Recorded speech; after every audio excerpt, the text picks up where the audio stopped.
धन्यवाद परमेश्वर, धन्यवाद यीशु। हम आपकी महिमा, आपकी प्रशंसा, आपकी बड़ाई करते हैं प्रभु जी। आपके पवित्र नाम को ऊंचा उठाते हैं परमेश्वर। आप महान परमेश्वर हो प्रभु जी, अद्भुत परमेश्वर हो प्रभु।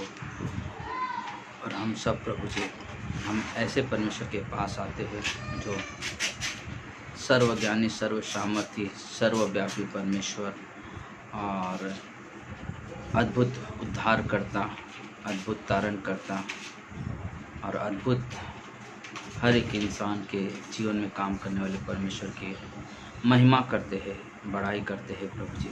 धन्यवाद आज के इस महान दिन के लिए प्रभु जी। आज बुधवार है, आज की सभा की प्रभु आप मार्गदर्शन करें, अगुवाई करें कि प्रभु हम आपके ज्ञान को ना खुद सीखें और लोगों को सिखा सके प्रभु जी, क्योंकि आपका ज्ञान ऊपर से आता है, संसार का ज्ञान नीचे से आता है। इसलिए मेरे प्रभु, मेरे परमेश्वर, हमारी प्रार्थना है, हमारी विनती है प्रभु जी कि आप हमारी मदद करें, सहायता करें प्रभु यीशु के नाम से। आमीन आमीन। जय मसीह सभी को ना। मैं विश्वास करता हूँ सब प्रभु में सदा आनंदित है और परमेश्वर के साथ ना अद्भुत तरह से बने हुए हैं, चल रहे हैं। और आज हम लोग देखेंगे, जैसे कल हम लोगों ने बात किया था कि जो कुरिन्थियों की कलीसिया के जो लोग थे उनके अंदर बहुत सारे मतभेद चल रहे थे। और पौलुस बोलता है कि हमारा जीवन ऐसा नहीं होना चाहिए। पौलुस बोला, जैसे कि हम लोगों ने 3 का 21, 22, 23 में देखा पहले कुरिन्थियों के, तो पौलुस वहाँ पे बोला कि ना कि पौलुस भी हमारा है और पौलुस भी हमारा है, तुम भी हमारे हो और मसीह भी हमारा है और मसीह परमेश्वर का है। तो हम सब एक दूसरे का। तो जब वो बात बोल रहे थे, एक चीज़ और वो कहना चाहता है। उसका कहने का मतलब क्यों ऐसा बात कर रहा है? वो चाहता है कि अगर हम सब एक दूसरे अपने के हैं तो हमारे अंदर एक प्रेम होना चाहिए, हमारे अंदर एक मेल मिलाप होना चाहिए, हमारे अंदर परमेश्वर को महिमा देने वाला जीवन होना चाहिए। और वो हमारे लिए सबसे अद्भुत है, वो हमारे लिए अद्भुत है। जैसे हमने कल कहा था कि हम लोग बात करेंगे कि परमेश्वर खेत की बढ़ती यानी कि फल देखना चाहता है। परमेश्वर हमारे और आपके जीवन से फल देखना चाहता है, वो फल जिससे लोग देख सके, जिससे लोग परमेश्वर की महिमा कर सके। बोलते ये हमारे लिए बहुत ज़रूरी है, ये हमारे लिए ज़रूरी है कि हम हर दिन परमेश्वर के साथ चलना, परमेश्वर की महिमा करना, परमेश्वर की बड़ाई करना। और यहाँ पे पौलुस एक चीज़ चाहता है कि हमारे अंदर ना पवित्र आत्मा के फल दिखाई दे ना। हम लोगों ने प्रभु यीशु पे विश्वास किया, जिस दिन उस दिन हमारे अंदर पवित्र आत्मा मिला ना। और वो पवित्र आत्मा के कुछ फल है, कुछ नहीं 9 फल है, जो हमें बहुत ज़रूरी है कि उस फल को हम अपने जीवन से प्रकट करना, हम अपने जीवन से उस फल को प्रकट करना। क्या है? पहला गलतियों के 5 ना, गलतियों के 5, 22, 23 में यहाँ पे लिखा हुआ है, पर आत्मा का फल प्रेम है। क्या है पवित्र आत्मा का फल? प्रेम है, आनंद है, शांति है, धीरज, कृपा, भलाई, विश्वास, नम्रता और संयम ना। नम्रता और संयम बोलते ये चीज़ चाहिए। बोलते कि जब हमारे अंदर प्रेम होगा एक दूसरे के प्रति, जब हम लोग आपस में प्रेम में रहेंगे तो हम हमेशा आनंद में रहेंगे। और जब आनंद में रहेंगे तो हमारे पास शांति भी रहेगी। और जब हमारे पास शांति है तो हर मुसीबत के समय हमारे पास धीरज उत्पन्न होगा। और जब धीरज उत्पन्न होगा तो बोलते किसी के ऊपर कृपा आने की, दया करने की क्षमता होगी और लोगों की भलाई कर सकते हैं, क्योंकि हमारे अंदर एक विश्वास है ना। हमारे अंदर एक विश्वास है जिसके अंदर नम्रता और संयम उत्पन्न होते हैं। और इसलिए हमारे लिए बहुत ज़रूरी है कि हम लोग ना परमेश्वर के द्वारा पवित्र आत्मा का फल उत्पन्न करें ना। वहाँ पे देखा लोग आपस में ना झिकझिक कर रहे हैं ना कि मैं पौलुस का हो, बोलता है मैं अपोलुस का हो। तो आपस में लोगों में विवाद चल रहे हैं, आपस में लोगों में विवाद चल रहा है, प्रेम नहीं है ना। तो बोलते कि पौलुस बोल रहा है कि हम लोग जब हम लोग सब एक दूसरे के हैं, मैं भी तुम्हारा हूँ, अपोलोस भी तुम्हारा है, तुम भी हमारे हो, और मसीह भी हमारा। और मसीह किसका है? परमेश्वर का है। तो ज़रूरी है कि हम जब मसीह के हैं तो हमारे अंदर मसीह का चरित्र ना, हमारे अंदर मसीह का जीवन प्रकट हो। और वो बहुत ज़रूरी है, और वो हमारे लिए बहुत ज़रूरी है। परमेश्वर के चरित्र को उत्पन्न करना, बोलते कि रोमियो के 6:20 में कहते हैं कि हमारा जो पवित्रता का जीवन ना, पवित्रता का जीवन लेके आगे चलना, पवित्रता के जीवन से ना जीवन में आगे बढ़ना। बोलते कि परमेश्वर चाहता है कि उसके पवित्र आत्मा के फल हो, और पौलुस यही चाहता है कि हमारे और आपके द्वारा, पौलुस की भी यही इच्छा है, एक पैशन होने के नाते हमारी भी यही इच्छा है कि हम सब परमेश्वर के पवित्र आत्मा के फल उत्पन्न करें। और जो रोमियो के 6:20 यानी कि पवित्रता का जीवन, उसके बाद है पवित्रता के जीवन के बाद रोमियो के 15:26 में बोलते कि दान देने का ना, भेंट देने का, हम लोग जो दान देते हैं ना, जो भेंट देते हैं, बोलते कि वहाँ पे जब हम लोग देखते हैं पौलुस 2 कुरिन्थियों के 8 अध्याय में मकदुनिया की कलीसिया की बात कर रहे हैं। मकदुनिया की कलीसिया की बात करते, गरीब परिस्थिति में, इतनी गरीब परिस्थिति में वो लोग ना उदारता से दान देते थे। क्यों वो उदारता से दान देते थे? पहला चीज़ कि उनके अंदर भेदभाव नहीं था, उनके अंदर एक संपूर्ण परमेश्वर का जीवन था जिसके द्वारा परमेश्वर की महिमा करते थे। वो लोग कलेश में है, कंगालपन में है, लेकिन उनके अंदर परमेश्वर के प्रति प्रेम है, परमेश्वर के प्रति चाहत है, और वो लोग क्या कर रहे हैं ना, परमेश्वर में आनंद से कर रहे हैं, आनंद से दे रहे हैं, आनंद। तो बोलते कि हमारे अंदर होना चाहिए पवित्र आत्मा का फल हो, पवित्रता का जीवन हो, और बोलते कि दान देने की इच्छा हो। बोलते एक विश्वासी जब परमेश्वर में विश्वास करता है, बोलते वो जरूरी है, वो जरूरी है। और आगे एक चीज़ बोलता कि भले काम में लगे रहना, कुलुसियों का 1:10 ना, भले काम में लगे रहना, बोले कि हमेशा भले काम में। और वहाँ पे देखा हमने कुरिन्थियों की कलीसिया की जो उनकी बातें थे, बोले कि अगर हम लोग पूरा जब पढ़े, शायद आप लोगों ने पढ़ा भी होगा, बोले बहुत तरह से विवाद में पड़े हुए तो लोग, बहुत सारी समस्या से घिरे हुए तो लोग ना, और हमेशा कुछ ना कुछ प्रॉब्लम चल रहा था।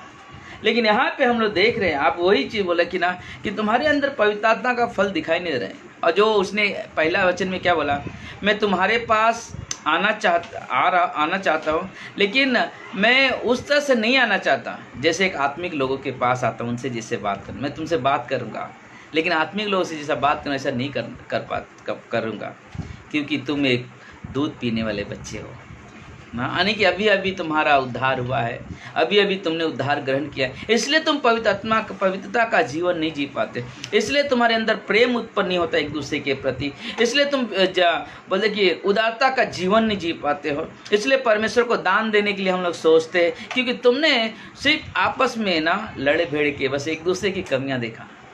और पौलुस वही चीज़ उन कुरिन्थियों कलीसिया को सिखा रहा है, वही चीज़ हमें भी सिखा रहे हैं। हमें एक चीज़ काम कर, हमें सिर्फ परमेश्वर का वचन का आदर करना, परमेश्वर के साथ एक घनिष्ठ संबंध बना के चलना।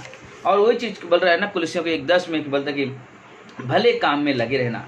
इब्रानी के 13:15 में कहता है कि परमेश्वर को महिमा देना, अपने जीवन से परमेश्वर को महिमा देना, अपने जीवन से परमेश्वर की बड़ाई करना। बोलते कि वो चीज़ हमारे और आपके लिए बहुत ज़रूरी है, वो हमारे लिए बहुत ज़रूरी है। आज हम जिस भी परिस्थिति में हैं, जिस भी हालात से गुजर रहे, लेकिन हमारे लिए ज़रूरी है कि ना परमेश्वर को महिमा देना, परमेश्वर की बड़ाई करना।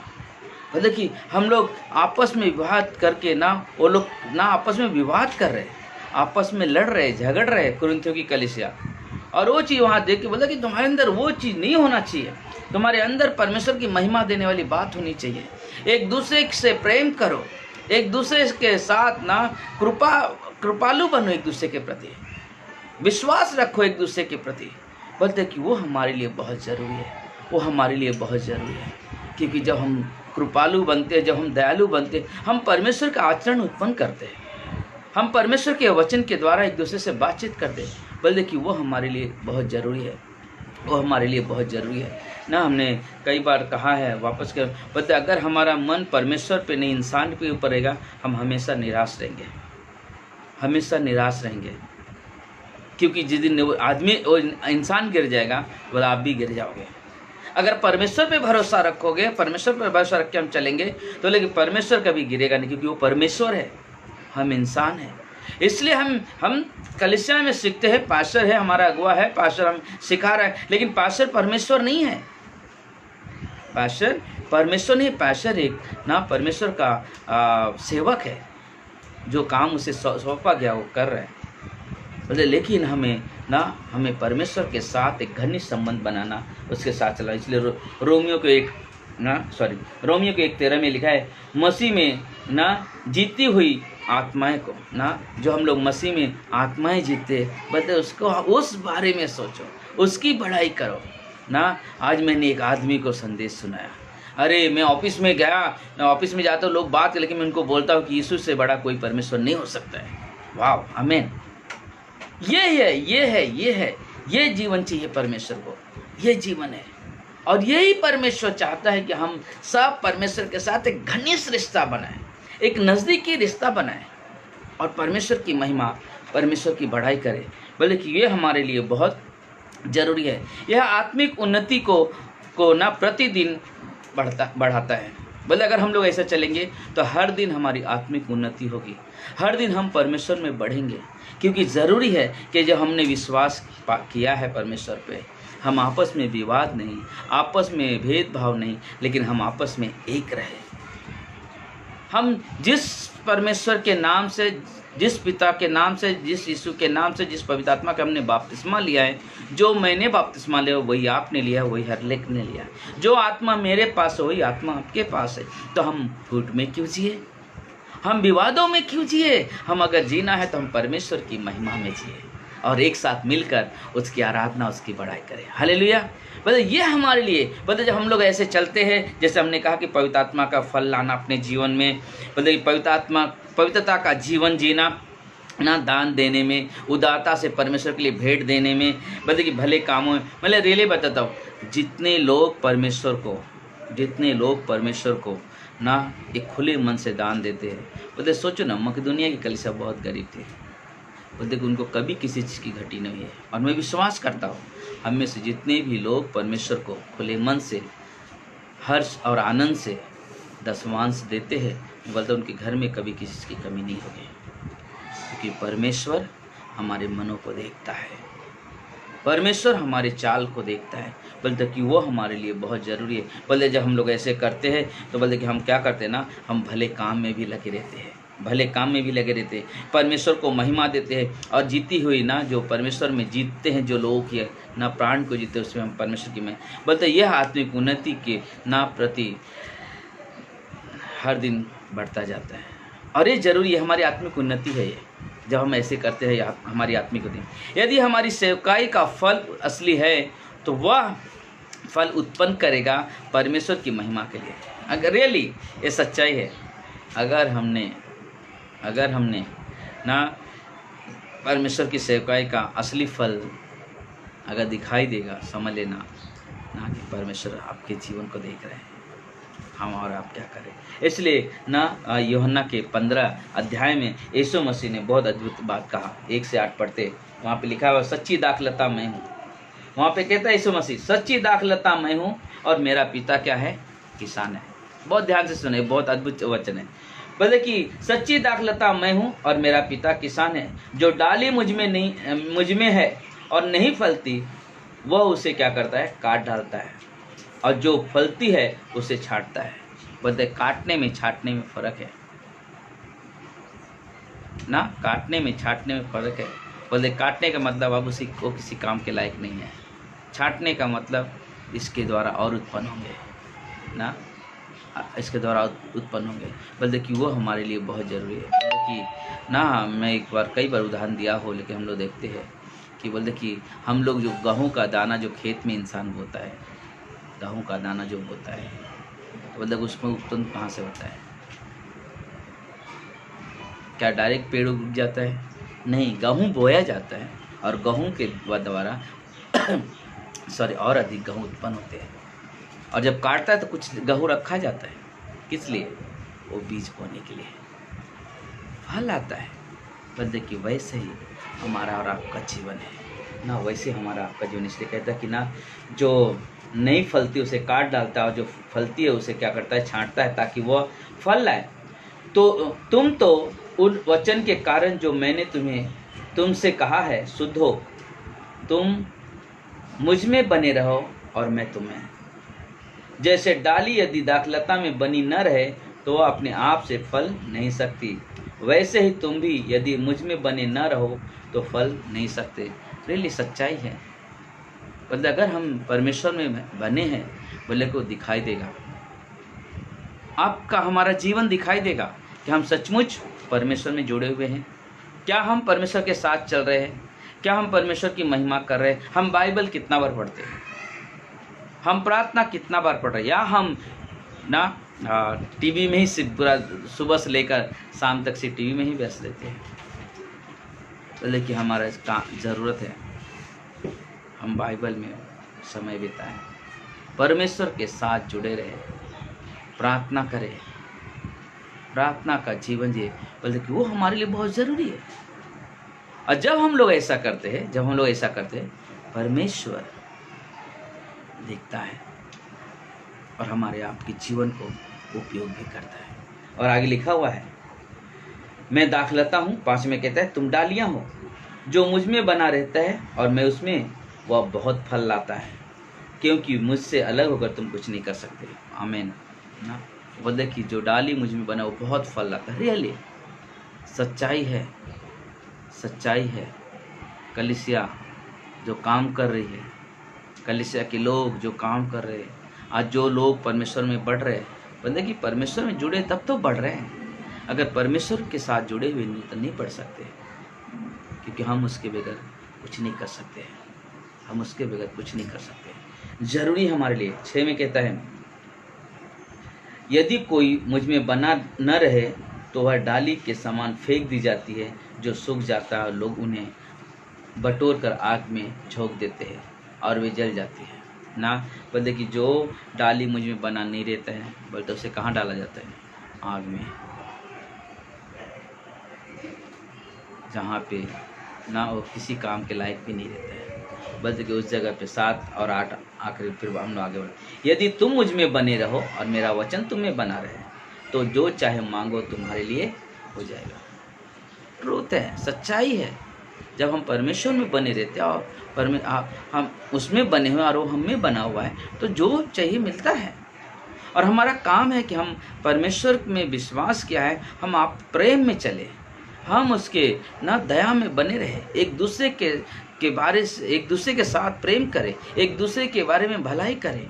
बोलते कि ये परमेश्वर का जीवन है, ये परमेश्वर का जीवन। इसलिए आगे कहता है 8 में, मेरे पिता की महिमा इसी से होती है कि तुम बहुत फल लाओ, तभी तुम मेरे चेले ठहरोगे ना। बोले कि मेरे पिता की महिमा एक चीज़ में है कि तुम क्या करो, बहुत फल लाओ। बोलते कि ये ज़रूरी है, फल लाना ना, फल लाना, परमेश्वर की महिमा करना, फल लाना, प्रभु को परमेश्वर की बड़ाई करना।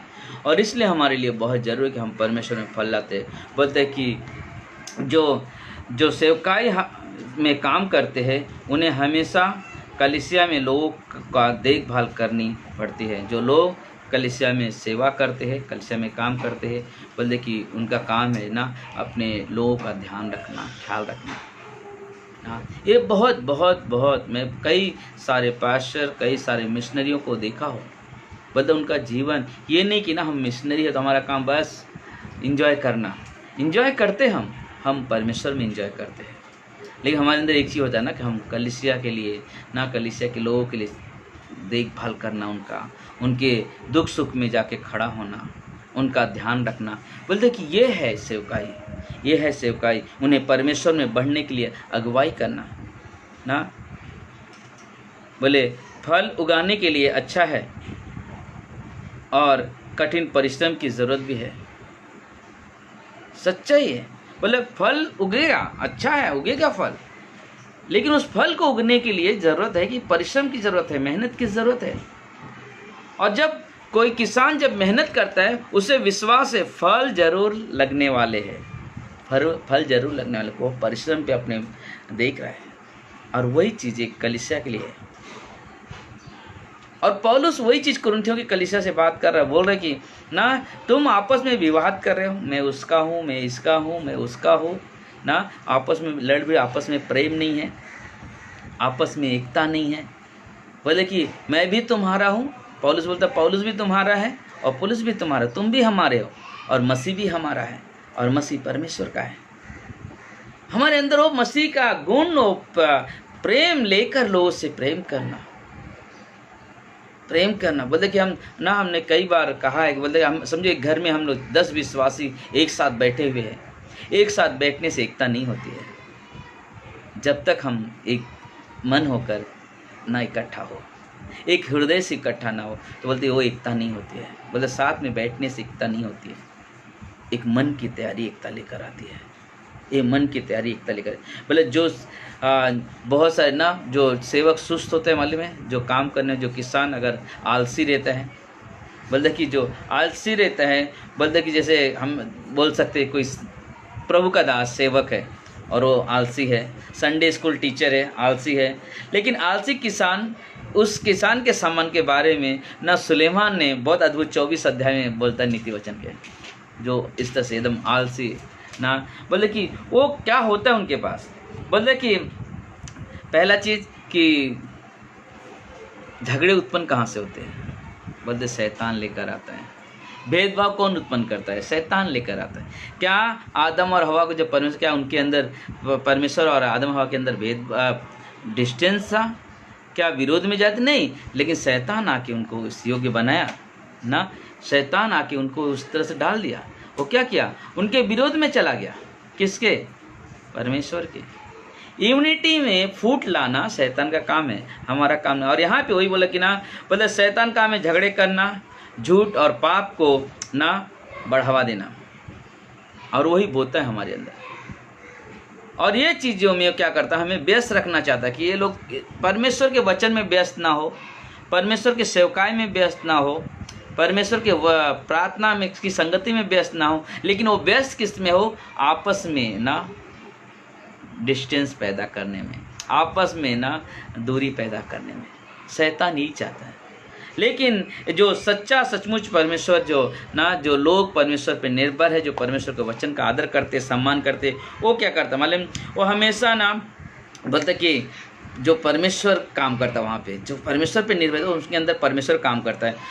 परमेश्वर ज़मीन तैयार करता है, मतलब हमारे और आपके हृदय को तैयार करता है और अच्छे बीज डालता है, अपने वचन को डालता है। और व्यस्त रहना चाहिए ना, बोलते कि वचन डालता है ताकि हम उसके ध्यान देने में, उसका देखभाल करने में क्या रहे, व्यस्त रहे, ध्यान देते रहे। बोलते कि वो हमारे लिए बहुत ज़रूरी है, वो हमारे लिए बहुत ज़रूरी। हम ना किस खेती के, बोले कि एक अच्छा किसान क्या करता है, उसको मालूम है ज़मीन में हमने बहुत फसल डाला है, पानी डाल रहे हैं, चीज़ें सब कुछ कर रहे हैं, लेकिन बोलते कि उसके अंदर क्या होता है, हर समय ध्यान रखता है। बोलते कि ये काम, बोलते कि वही चीज़ ना एक सेवक करता है, जो परमेश्वर का वचन लोगों तक लेकर जाना ना, लोगों तक लेकर जाना, परमेश्वर के वचन को लोगों तक पहुँचाना।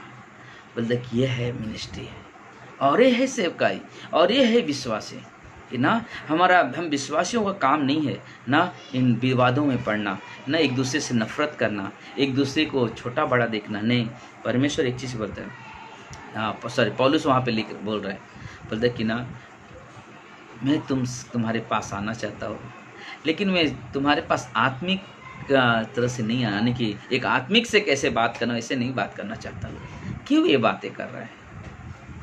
यही कारण है कि हम आज भी बच्चे के जैसा जी रहे हैं, आज भी परमेश्वर के एक विश्वासी को कैसे जीना, आज वैसा हम जी नहीं रहे। हम बाइबल का जीवन नहीं जीते हैं, हम प्रार्थना का जीवन नहीं जीते हैं, हम आत्मिकता में बढ़ने के लिए कोशिश नहीं करते हैं कि हमें आत्मिकता में और अधिक बढ़ना है, हम परमेश्वर के साथ और चलना है।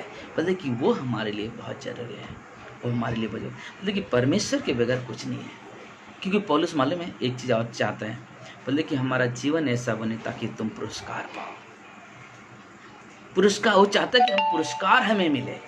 बोले मसीह जीवन जब चलते, बोले कि जब हम लोग परमेश्वर के सामने खड़ा होने वाले, सब लोग सारी लोग सिर्फ पैसे नहीं, पूरी हर एक विश्वासी खड़ा होने वाला है, लेकिन परमेश्वर सम्मानित करना चाहता है, हमें सम्मान देना चाहता है। बोले कि हमको वहाँ पे, तो हम किस तरह से जिए, हमें एक चीज़ सोचना है, हम कैसे चले जिससे हम परमेश्वर के सामने जाए तो एकदम ऐसा लगे हाँ मैं खड़ा हूँ परमेश्वर के सामने। और पौलुस ये चीज़ बोलता है कि ना मैंने अपनी दौड़ पूरी कर ली, और वो ज़रूरी हमारे लिए ना, वो हमारे लिए बहुत ज़रूरी है कि हम परमेश्वर के साथ घनिष्ठ संबंध बनाना और परमेश्वर के साथ चलना। बोले हमें और कुछ नहीं देखना, जैसे हमने कहा पहले भी ना, हमारे अंदर पवित्र आत्मा का फल उत्पन्न करना है। हमारे अंदर जो पवित्र आत्मा हम मेरे पास है, वही पवित्र आत्मा आप लोग के पास में भी है। पहले वो फल होना चाहिए, और फल के साथ साथ हमने क्या किया, पवित्रता का जीवन, वो जीवन जो हम लोग ना दिन प्रतिदिन परमेश्वर के साथ ना परमेश्वर के समान बनने के लिए हम ना जैसे पौलुस क्या बोला फिलिपियों के 2:5 में, जैसा मसीह का स्वभाव वैसा तुम्हारा भी स्वभाव होना चाहिए। बोले जब तक हम जीने की कोशिश नहीं करेंगे हम वो स्वभाव उत्पन्न नहीं कर सकते। और तीसरा क्या बोला हमने ना, परमेश्वर के लिए दान देने में, भेंट देने में ना, योगदान करने, जैसे मकदूनिया की कलीसिया के लोग कर रहे थे, हमारे अंदर भी दान देना ना, हमारे अंदर एक चाहत उत्पन्न होनी चाहिए, मुझे परमेश्वर के लिए करना है। और चौथा चीज़ हमने कहा बोले कि कलीसियों के 1:10 ना, भले काम के लिए हमेशा तैयार रहना, भले काम के लिए हमेशा तैयार रहना। बोलता कि वो ज़रूरी है हमारे लिए, वो हमारे लिए ज़रूरी कि भले काम के लिए तैयार रहना। और इब्रानी का 13:15 ना, परमेश्वर को महिमा देना, परमेश्वर को महिमा देना, और मसीह में जितने आत्माएं जीते गए हैं उसकी प्रशंसा करना। बोले बस हमारा काम यही है ना, हमारा काम यही है। और वो चीज़ पौलुस जब कुरिन्थियों के लोगों को सिखा रहा है, वो हमें और आपको भी सिखा रहा है, हमें और आपको भी वही सिखा रहा है कि हम परमेश्वर के साथ इससे चले, हम परमेश्वर के साथ उस चले। बोले कि वो हमारे लिए बहुत ज़रूरी है, वो हमारे लिए ज़रूरी है। प्रभु आप लोग को आशीष दे। रियली मैं कहता हूँ, अपना परमेश्वर के वचन को पढ़ना बंद मत करो, या परमेश्वर के वचन को सिर्फ ना बोलते हैं ना, सिर्फ हाँ बस थोड़ा सा पढ़ लिया हो गया, नहीं। आप इस तरह से हमें और आपको पढ़ना चाहिए कि हम कितना जान सकते हैं परमेश्वर को, कितना और अधिक जान सकते। बोलते कि ना, हमने कई बार कहा कि बोलते अगर मुझे, जैसा अभी इतने बहुत सारे लोग हैं जो भी ऑनलाइन में, जैसा कन्नू है ना, संजू है, सुनील है, सूरज है, नीरज है ना, अमरीश है, और जितने भी लोग हैं, ओमकार हैं, सब लोग, अगर सोचो मैं आपको, अगर मुझे नज़दीकी से जाना, मुझे क्या करना पड़ेगा, मुझे आपके साथ संगति करना पड़ेगा, मुझे आपको जानने के लिए मुझे आपके साथ रहना पड़े, तब तो मैं आपको जानूंगा कि आप, और आपको अगर आपको जानना है, आप मुझे अगर जानना है तो आपको मेरे साथ रहना पड़ेगा, तब तो हम एक दूसरे को जाने। बट सेम वही चीज़ है, अगर मुझे परमेश्वर को गहराई से जानना है, और जानना चाहिए, हम विश्वास करते प्रभु, तो हमें जानना चाहिए परमेश्वर को गहराई से, तो हमें ज़रूरत है कि हम बाइबल को पढ़ें, बाइबल को पढ़ें, बाइबल के साथ एक घनिष्ठ रिश्ता बनाएं, और परमेश्वर की महिमा करें, परमेश्वर की बड़ाई करें। आमीन, आमीन। आइए हम लोग प्रार्थना करते हैं। प्रिय परमेश्वर, हम धन्यवाद देते हैं, सारा आदर, सारा महिमा, सारा गौरव आपको देते हैं। हे मेरे महान परमेश्वर, हम आपको कोटि कोटि धन्यवाद देते हैं राजा, आपके नाम की स्तुति करते हैं परमेश्वर, आपके नाम की बड़ाई करते हैं प्रभु। आप महान परमेश्वर हो, और हम विश्वास करते हैं, भरोसा करते हैं कि आपके जैसा कोई नहीं हो सकता, क्योंकि आप आज अगर हम लोग आपकी महिमा करते हैं, कारण एक ही चीज़ है, ये आपका प्रेम है प्रभु ईश्वर, ये आपकी दया है परमेश्वर, आपका अनुग्रह है परमेश्वर, कि हम आपकी महिमा करते हैं, आपकी बड़ाई करते हैं, आपकी आराधना के लिए तैयार रहते हैं प्रभु जी, आपकी प्रशंसा के लिए तैयार रहते हैं प्रभु जी। लो एक भाई बहन को परमेश्वर आपके वचन को बांटने के लिए तैयार रहते हैं, क्योंकि परमेश्वर आप हमसे प्रेम करते हो, हमारे गलतियों को क्षमा करते हो, और अपनी महिमा के लिए तैयार करते हो प्रभु ईश्वर। हम आपको धन्यवाद देते हैं राजा, आपकी महिमा करते हैं, आपकी बढ़ाई करते हैं, आपको कोटि कोटि धन्यवाद देते हैं मेरे ईश्वर। आप पवित्र परमेश्वर हो, दयालु परमेश्वर हो प्रभु जी, हम आपको धन्यवाद देते हैं मेरे पिता, धन्यवाद देते हैं राजा परमेश्वर। आप हर एक भाई बहन को बुद्धि दे परमेश्वर, ज्ञान दे, कि आपके वचन में दिन प्रतिदिन बढ़े, दिन प्रतिदिन बढ़े, और आपको गहराई से जानना सीखे, आपको गहराई से जानना सीखे, और वो हमारे लिए बहुत ज़रूरी है प्रभु जी। आपके बगैर हम नहीं कर सकते कुछ, हमें आपकी ज़रूरत है प्रभु जी, आपकी संगति की ज़रूरत है, आपकी अगुवाई की ज़रूरत है, पवित्र आत्मा की मार्गदर्शन की ज़रूरत है, ताकि हम अपने उद्धारकर्ता, अपने सृष्टिकर्ता के साथ एक गहराई संबंध बनाए, और उन्हें और नज़दीकी से जान सके। धन्यवाद देते हैं मेरे ईश्वर, धन्यवाद देते हैं प्रभु। हालेलुया परमेश्वर, हालेलुया परमेश्वर। प्रभु जी हम प्रार्थना करते हैं खास करके लिए जो माहौल है कोरोना वायरस जो जगह जगह फैला हुआ है, प्रभु जी आप उन हर एक पेशेंट को प्रभु जी छुएं, उन्हें चंगाई दे परमेश्वर। हे मेरे पिता, हे मेरे प्रभु, आपके पास सारा अधिकार है, आपके पास हर एक सामर्थ है, आपके बगैर कुछ नहीं हो सकता प्रभु जी।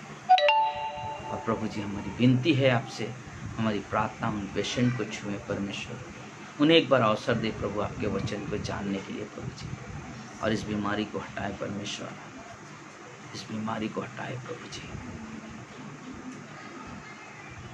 धन्यवाद मेरे पिता। हर एक डॉक्टर, हर एक नर्स, हर एक वार्ड बॉय, जितने भी लोग हॉस्पिटल में काम करते, सारे कर्मचारियों को प्रभु जी आपके हाथों में देते हैं परमेश्वर।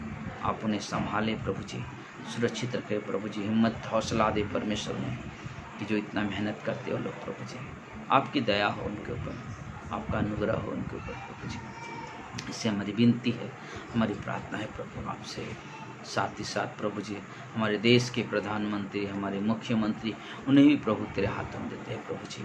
सभी के मार्गदर्शन कर, अगुवाई कर प्रभु, तो अपनी बुद्धि अपने ज्ञान से प्रभु जी भर प्रभु जी, कि हर एक निर्णय में प्रभु जी तेरा निर्णय हो प्रभु जी। ये हमारी प्रार्थना है प्रभु आपसे।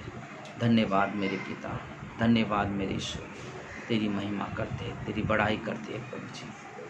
धन्यवाद मेरे प्रभु। कलीसिया के सभी लोगों को प्रभु आपके हाथों में देते हैं परमेश्वर, हर एक को संभालना प्रभु जी, सभी को सुरक्षित रखना प्रभु जी, और अपनी महिमा अपनी प्रशंसा के लिए तैयार करना प्रभु जी। जल्द से जल्द प्रभु ये लॉकडाउन पूरी तरह से हट जाए प्रभु जी, और कलीसिया में वापस हर एक लोग एक साथ मिलना शुरू कर दे प्रभु जी, तेरी आराधना शुरू हो जाए प्रभु जी, तेरी संगति शुरू हो जाए प्रभु जी। ये हमारी प्रार्थना है आपसे, हमारी विनती है प्रभु जी। धन्यवाद मेरे प्रभु, तेरी महिमा करते हैं, तेरी बड़ाई करते हैं प्रभु यीशु के नाम से हम सब कहते हैं आमीन आमीन। प्रभु आप सभी को आशीष दे। God bless you. प्रभु ना ऐसे परमेश्वर में बढ़े रहो। कल हम लोग वापस 6 बजे मिलते हैं, और कल ना हम लोग कुछ और चीज़ें ना सीखेंगे जो हमारे व्यक्तिगत जीवन के लिए, जिससे हम परमेश्वर को और गहराई से जान सकें। जैसे हम लोग कल के दिन भी कुछ बात करेंगे ना, तो देखिए परमेश्वर आपके साथ है, परमेश्वर आपके साथ है, परमेश्वर हमारे साथ है। निराश मत हो, हार मत मानो, बस परमेश्वर के वचन में बने रहो, प्रार्थना में बने रहो, विश्वासी की संगति में बने रहो, और परमेश्वर को महिमा दो। आमीन आमीन।